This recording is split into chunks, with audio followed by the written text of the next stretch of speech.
One of the issues I have with big brands, they're numbers based, not people based. My dad is being forced out of a skilled nursing home today on Christmas Eve, illegally, unless we pay, which is against the law. So I need help. Okay, so Henry Mason, CEO of Precious Hospice, I told you all this was going to happen, and now we're going to watch her story because I'm interested to see if she actually understands what's happening to her. Guys, do me a favor. I need the right people to see this because it is Christmas Eve and you would do the same for your dad. I see why y'all send it to me. I'm here for y'all. Healthcare Henry, I got you. My dad is currently in a skilled nursing facility run by Pruitt Health here in South Carolina. The day before Christmas Eve, we were giving a verbal notice only, no written notice, that he needed to leave.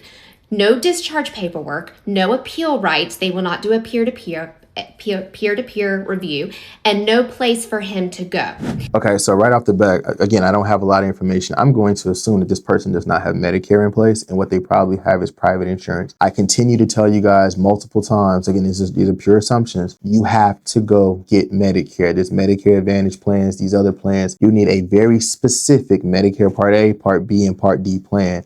That's the first thing that I'm picking up right now. Now, despite there being no legal discharge place and plan, we're being told we have to pay immediately today or risk him being forced out.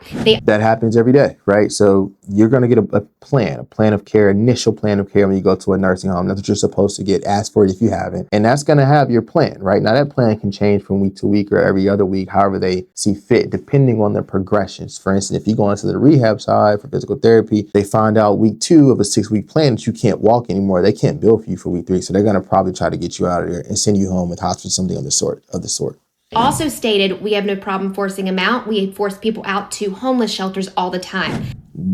That is somewhat true, although it might be somewhat wrong, right? But that is somewhat true. It has to be a safe discharge. And so they consider a homeless shelter a safe discharge in multiple states. So that's something to just be aware of.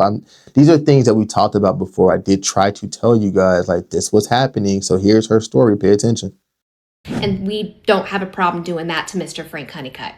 So that part of it was just rude for a social worker to say to a family, but I'm not sure it's illegal. However, if we talk about bedside manner, we talk about generosity, being kind, empathetic. One of the issues I have with big brands, they don't have it. They're numbers based, not people based. Now, despite there being no legal discharge in place, again, we're being told we have to pay immediately and risk him being forced out. My dad still needs the care. He cannot walk. There is no safe discharge plan, no receiving facility as of right now. Yeah, so I actually see what happened here. So this patient specifically probably went in as a rehab. They figured out they can no longer rehab the patient. They don't like long-term care beds anymore. We've been talking about that. So that's what she's dealing with.